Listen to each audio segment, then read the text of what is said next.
The Ram TRX, Ford F-150 Lightning, and Tesla Cybertruck are hemorrhaging value faster than any trucks in history. Somewhere in America right now, a $70,000 truck is sitting in a driveway worth less than half of what the owner still owes on it. I'm watching trucks that were supposed to be lifetime investments turn into financial sinkholes in under 24 months. We're talking 40 to 60% value loss according to Kelley Blue Book data, warranty claims getting quietly denied, and insurance companies starting to walk away. Mechanics are refusing to work on these models. Dealers don't want them back, and owners are stuck making $1,000 plus monthly payments on trucks that are already becoming unsellable with massive negative equity. This is not about brand loyalty. It's about rush technology, experimental engineering, and manufacturers gambling with your money. If you own one of these 6 trucks or you're thinking about buying one, you need to watch this video until the end before 2026 turns a bad decision into a financial nightmare. So, let's start with the first truck on this list, because for a lot of owners, this is where the financial damage quietly begins and then accelerates fast. The Ram TRX, accelerating toward financial worthlessness. 702 horsepower and in real-world ownership, very little financial sense. On paper, the Ram TRX looks unstoppable with its supercharged V8, aggressive stance, and performance numbers that rival sports cars. Once the honeymoon period ends, however, owners quickly discover that this level of power comes with operating costs and reliability trade-offs the truck market has never historically tolerated. With real-world fuel economy averaging 8 to 10 miles per gallon, many owners report spending $350 to $400 every week on fuel just to drive normally, turning everyday use into a constant drain on cash rather than a manageable ownership expense. Maintenance compounds the problem as the supercharged engine requires frequent servicing, premium consumables, and accelerated replacement of brakes, tires, and suspension components, with multiple documented cases of owners exceeding $10,000 in maintenance within the first year alone. What accelerates the financial decline is how the industry now treats the TRX. Insurance companies increasingly classify it as a high-risk performance or exotic vehicle, not a conventional pickup, resulting in sharply higher premiums, limited coverage availability, and in some cases, outright refusals to insure new policies. At the same time, depreciation has already exceeded 50% in under 2 years according to Manheim auction data, leaving many owners significantly underwater on loans for trucks that fewer buyers are willing to take on. Parts availability has further damaged resale confidence. When failures occur, which many owners report well before 40,000 miles, replacement components are frequently on extended backorder, forcing trucks to sit idle for weeks or even months while loan payments and insurance costs continue. This combination of high operating costs, insurance friction, and downtime has caused resale demand to collapse as buyers increasingly view the TRX as a liability rather than a long-term asset. By 2026, these factors are positioning the Ram TRX not as a future classic or performance icon, but as a truck that many owners will struggle to sell at any reasonable price, making it a financial nightmare that few second-hand buyers will want to inherit. And if you think this kind of financial damage is limited to extreme performance trucks, the next one proves that even efficient trucks can lose value even faster. The Ford F-150 Lightning. Power without value. This was supposed to be the future of trucks, a vehicle that promised to deliver everything owners loved about the traditional F-150 while lowering operating costs and simplifying ownership. But for many buyers, the F-150 Lightning has instead become an expensive experiment that no longer fits real-world truck use. In everyday conditions, owners are discovering that the advertised range quickly collapses with real-world driving, often delivering closer to 150 miles per charge and significantly less when towing, driving at highway speeds, or operating in cold weather. One contractor I spoke with described carrying a gas-powered generator in the bed of his electric truck just to avoid being stranded between job sites, a workaround that completely undermines the purpose of owning an electric pickup in the first place. Charging has proven to be another costly surprise. Many owners were not prepared for the reality that home charging often requires electrical upgrades costing $9,000 or more, particularly in older or rural homes.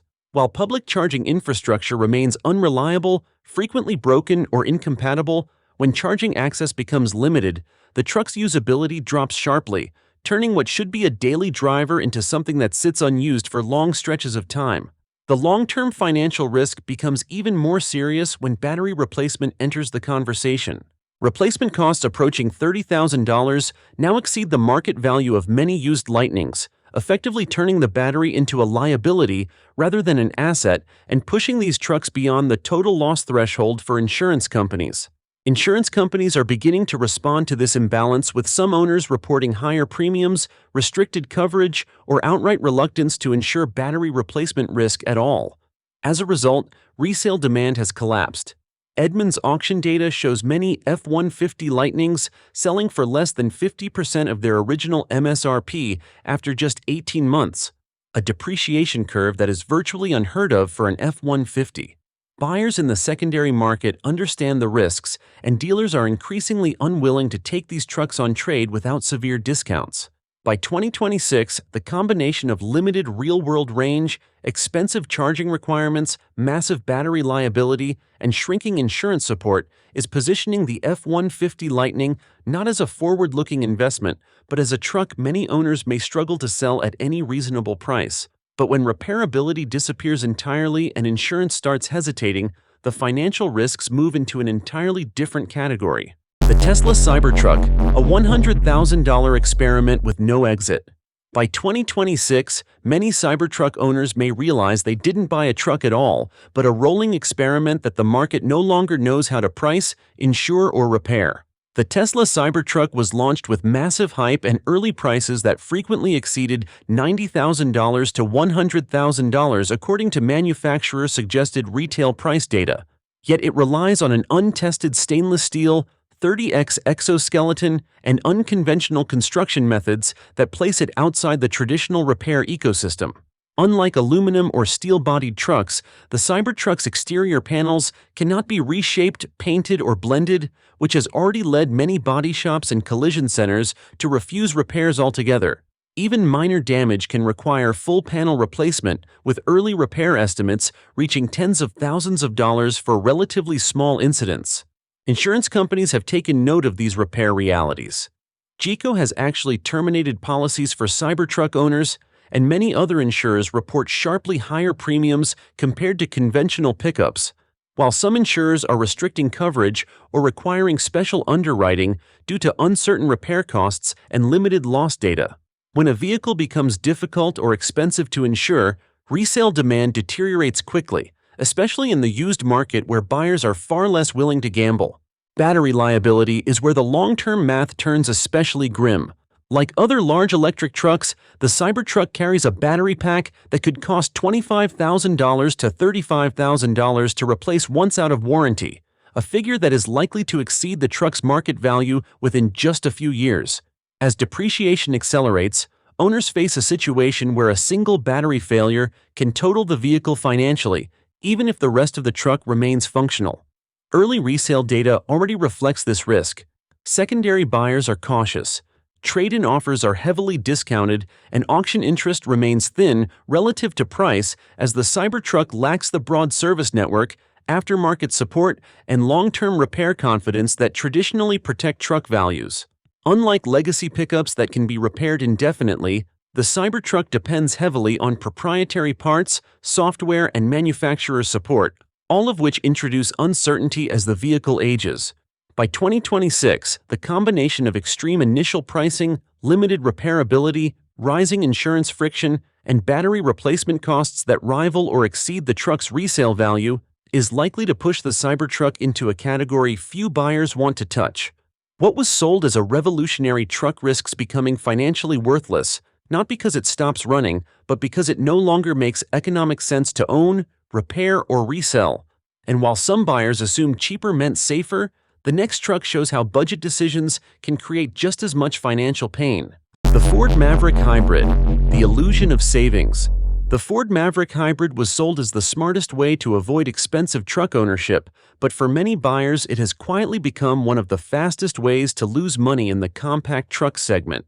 The core issue is the hybrid drivetrain and electronically controlled, continuously variable transmission, specifically Ford's HF45 hybrid transaxle, which has shown a pattern of serious failures before 30,000 miles, often requiring full transmission replacement rather than repair. Once these trucks move out of early warranty coverage, replacement costs are commonly estimated between $7,000 and $10,000, a figure that represents a large percentage of the truck's resale value by that point and often pushes owners into negative equity situations. When failures occur, owners are often left waiting 2 to 3 months for parts, during which the vehicle remains undrivable while loan payments and insurance continue. Because of the high-voltage hybrid system, most independent repair shops refuse to work on these trucks, leaving owners locked into dealer-only service where labor rates are higher and scheduling delays are common. Warranty protection, which should act as a safety net, has proven inconsistent, with many owners reporting denied or delayed claims over minor maintenance timing issues or disputed usage conditions. As these problems become widely known, resale demand has weakened, trade-in offers have dropped, and more budget-focused buyers are finding themselves underwater on loans for trucks they purchased to save money. By 2026, the combination of early drivetrain failure risk, repair costs that can rival the vehicle's market value, extended downtime, and shrinking buyer confidence is likely to push the Maverick Hybrid into a category that cost-conscious buyers simply avoid, turning what was marketed as an affordable truck into a financial nightmare. If you still believe long-standing brand reputation guarantees protection, the next truck is where that belief finally breaks. The Toyota Tundra, the collapse of an unbreakable reputation. Toyota didn't just miss the mark with the redesigned Tundra, it shattered a reputation for reliability that took more than 50 years to build.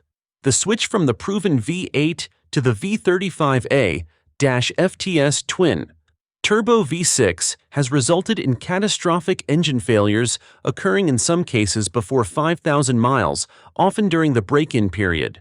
These failures frequently require complete engine replacement, not repair, immediately turning a nearly new truck into a long-term liability. Internal reports and technician accounts point to metal contamination inside the engines, including shavings and casting debris circulating through oil passages, damaging bearings, turbochargers, and timing components from the inside out. The NHTSA recall now affects over 127,000 Tundra units, making this one of the most significant quality failures in Toyota's truck history. What has shocked owners most is that replacement engines are not solving the problem. Multiple documented cases involve 2 or even 3 engine swaps, creating extended downtime measured in months, while loan payments, insurance, and registration costs continue. This level of early life failure was once unthinkable for a Toyota truck, and the market has responded accordingly. Depreciation reflects that loss of trust. Current generation Tundras are now losing 30 to 35% of their value in the first year, according to Kelley Blue Book data, roughly double what previous generations experienced. Auction prices show many trucks selling for less than 60% of MSRP while still under warranty, a clear signal that buyers are pricing in future engine risk. As warranty claims pile up and class action lawsuits move forward, resale confidence continues to deteriorate. By 2026, the combination of unresolved engine defects, repeated replacements, legal uncertainty, and permanently damaged reliability perception is likely to push this generation of Tundra into a category Toyota trucks have never occupied before, one where buyers simply refuse to take the risk regardless of price. And if you think all of that was bad, the final truck on this list is the one the market has already walked away from entirely, the Jeep Gladiator. When demand completely disappears, the Jeep Gladiator is what happens when a vehicle doesn't just depreciate, but quietly loses its reason to exist. Originally selling between $45,000 and $65,000 according to manufacturer-suggested retail price data, the Gladiator promised Jeep identity with truck utility, but buyers quickly discovered it delivered neither efficiently. Payload and towing numbers trail competitors by hundreds of pounds. Fuel economy struggles to break 17 to 19 miles per gallon, and interior wear issues are appearing well before 50,000 miles, undermining long-term ownership confidence. Depreciation exposes the real damage. Many Gladiators are already losing 40 to 50% of their value within 2 to 3 years, according to Manheim auction data. With auction prices showing weak demand, even at steep discounts, dealers are sitting on excess inventory. Incentives continue to rise and trade-in offers have collapsed as used listings pile up faster than buyers are willing to absorb them. Reliability concerns accelerate the decline. Owners report recurring electrical issues, steering and suspension problems, and transmission complaints that often require dealer-level diagnostics, increasing repair costs and downtime as warranties expire. Once these trucks fall out of bumper-to-bumper coverage, repair bills begin to rival the truck's shrinking resale value, often pushing owners into underwater loan situations. What seals the Gladiator's fate is demand erosion. This truck does not benefit from rarity, performance prestige, or a reputation for durability, and competing midsize and full-size pickups now outperform it in capability, comfort, and long-term value. Financing terms are tightening, insurance costs are rising relative to value, and more owners are finding themselves with negative equity and no realistic exit. By 2026, the Jeep Gladiator risks becoming a truck that buyers avoid entirely. Not because it is unusable, but because it no longer makes financial sense at any price. If you own one of these trucks or you're considering buying one on the used market, share your experience in the comments below. Hit that like button and subscribe for more honest automotive insights based on actual data.